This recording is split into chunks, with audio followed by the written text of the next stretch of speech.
सबका और मुझे आज कम से कम आभार ज्ञापित करने का अवसर उपलब्ध कराया है प्रबंधक जी ने, उनका हृदय से धन्यवाद व्यक्त करता हूँ। क्योंकि मैं उस समय मुझे लगता है प्रत्याशी भी नहीं था या प्रत्याशी भी था, लेकिन मैं अपने आप को ये मान करके चलता था कि मैं पूरे बुंदेलखंड की लड़ाई लड़ रहा हूँ। और चुनाव तो 10 जिलों का है, लेकिन बुंदेलखंड से कभी भी कोई व्यक्ति जीत करके नहीं गया है। तो सारे बुंदेलखंड के महाविद्यालय, विद्यालय, कॉलेज के लोग मुझको अपना समर्थन देंगे, ऐसा मेरा मानना था। लगा करता हूँ, पता नहीं मुझे ऐसा लगता था कि अपरत तो जैसा लगता था कि बुंदेलखंड मेरा पूरा घर है और मैं पूरे बुंदेलखंड में दौड़ता हूँ, बुंदेलखंड की बात करता हूँ, बुंदेलखंड राज्य निर्माण कराने के लिए प्रयास करता हूँ। तो बुंदेलखंड के लोग मुझे समर्थन करेंगे, ऐसा मेरा हृदय से मानना था। और फिर जब मैं इस विद्यालय आया, अब मुझे ध्यान नहीं, मुझे टिकट मिलने के बाद आया था या पहले आया था, तो वास्तव में इस विद्यालय के शिक्षकों ने भारी संख्या में इकट्ठे होकर मुझे उस ऑफिस में बैठाया और बैठाने के बाद जिस तरह से मुझे आश्वस्त किया कि आप चुनाव लड़िए और आपको टिकट मिलेगा, हम पूरा का पूरा विद्यालय बुंदेलखंड के नाम पर आपके साथ रहेंगे, तो मेरा साथ मैं धन्यवाद देना चाहता हूं। मैं सभी शिक्षक साथियों का आभार ज्ञापित करना चाहता हूं, क्योंकि जिस भाव से आप सब लोगों ने चुनौती स्वीकार की थी और ये सबको एक चुनौती लगी थी। इस समय जाति का, धर्म का, पार्टी का, किसी प्रकार का कोई बंधन नहीं था लोगों में, सारे बंधन तोड़ करके ये पहली बार बुंदेलखंड का आदमी जीतेगा। जीबी इस्लामिया इंटर कॉलेज में शिक्षक विधायक एमएलसी बाबूलाल तिवारी को शिक्षक शिक्षिकाओं ने किया सम्मानित, देखी गई भारी खुशी।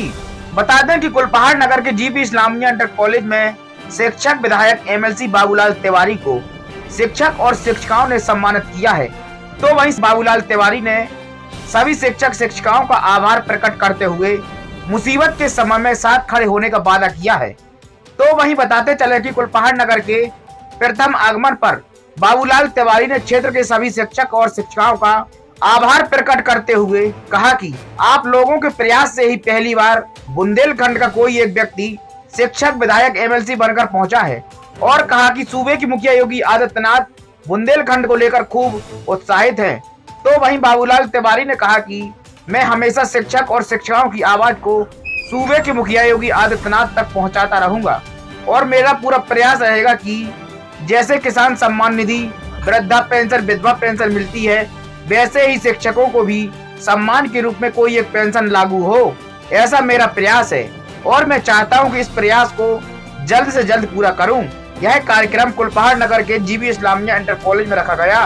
तो वहीं इस कार्यक्रम के दौरान डॉक्टर कमलेश सक्सेना, मानवेंद्र सिंह, शरद अरजरिया, डॉक्टर किशोरी लाल, प्रधानाचार्य नसीम अहमद, प्रबंधक जावेद खान, पूर्व प्रबंधक अजीज खान, वैभव अरजरिया, छोटेलाल एडवोकेट, चतुर्सेन तिवारी, अरविंद प्रताप सिंह, विपिन मिश्रा, शोभित सोनी, मोहन लाल श्रीवास सहित तमाम जीबी इस्लामिया इंटर कॉलेज के शिक्षक और शिक्षिकाएं मौजूद रहे। सर, आप जीत करके आए, आपका पहला दौरा है कार्यकर्ताओं में और लोगों में कितनी खुशी देखी जा रही है? वो तो दिख रहा है, लोगों ने स्वागत किया।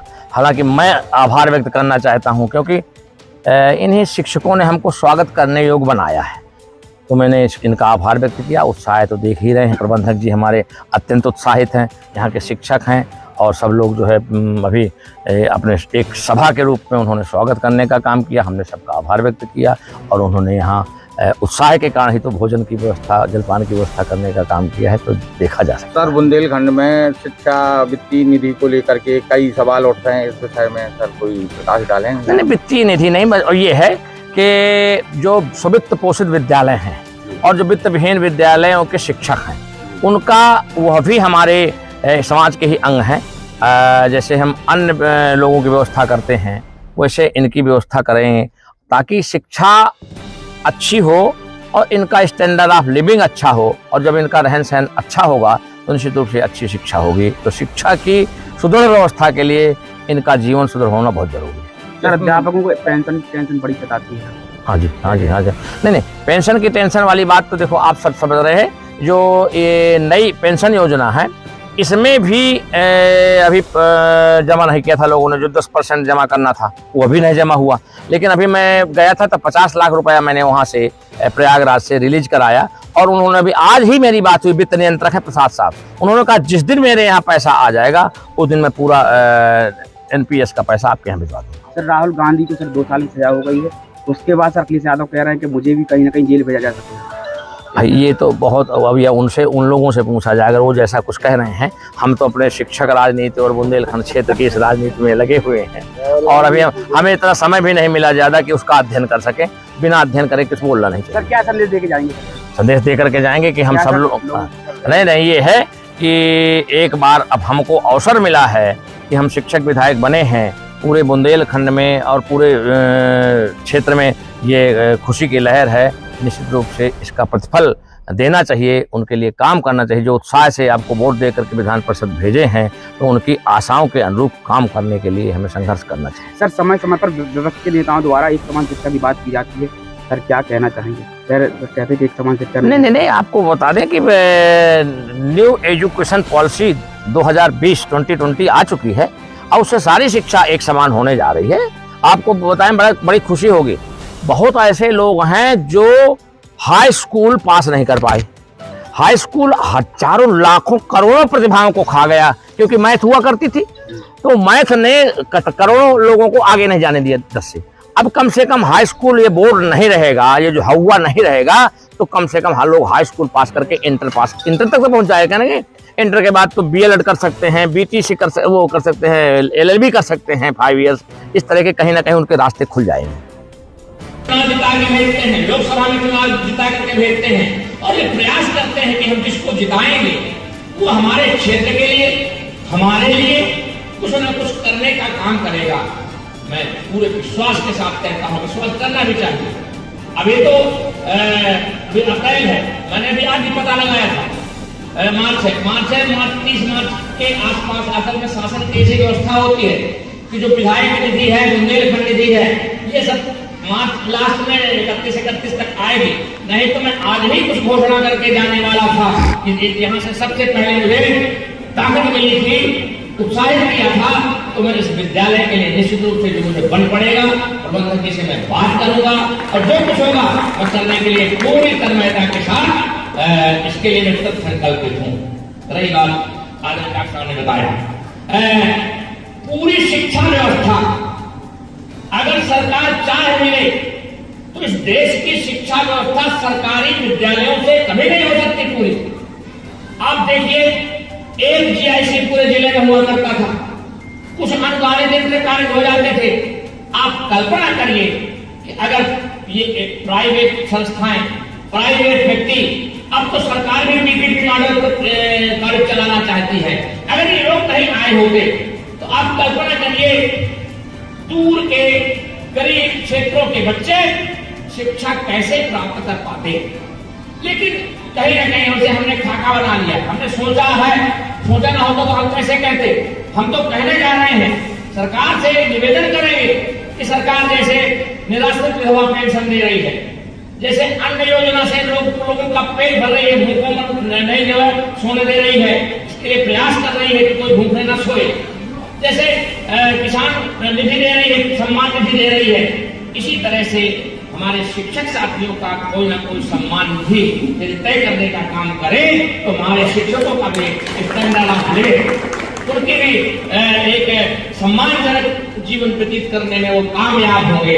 इसके लिए हम प्रयास कर रहे हैं। और दल का दोनों विधानसभा और विधान परिषद का सम्मेलन हुआ, तो आदरणीय मुख्यमंत्री जी ने ललकार करके कहा कि ये बाबूलाल जी बहुत बड़ा किला तोड़ करके जीत करके आए हैं, मैं इनको धन्यवाद देना चाहता हूँ।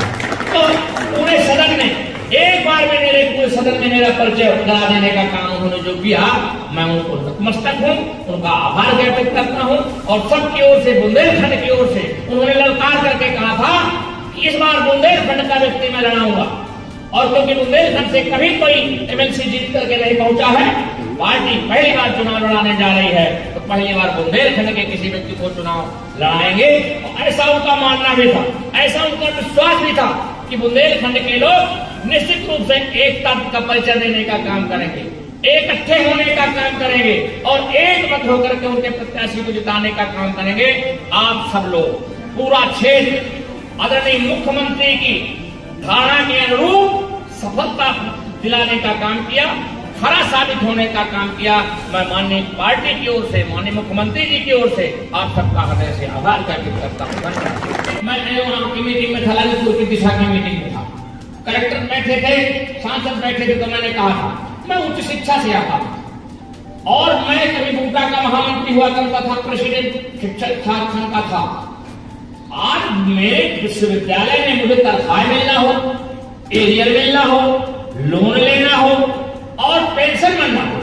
मेरी पेंशन, मैं जिस दिन रिटायर हुआ था, 30 जून को रिटायर हुआ था, 45-46 लाख रुपए तुरंत मेरे रिटायरमेंट के दिन उस दिन आगे थी मेरे खाते में।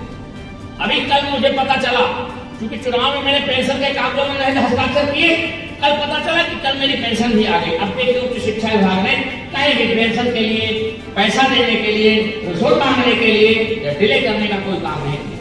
वर्तमान में जिला विद्यालय शिक्षकों में और बेसिक शिक्षा में जिस तरह का भ्रष्टाचार व्याप्त हो गया है, वो बहुत हम सब लोगों के लिए घातक है, देश के लिए घातक है, शिक्षा के लिए घातक है। हम उसके लिए संघर्ष करेंगे, उसके लिए भी लड़ाई लड़ने का काम करेंगे।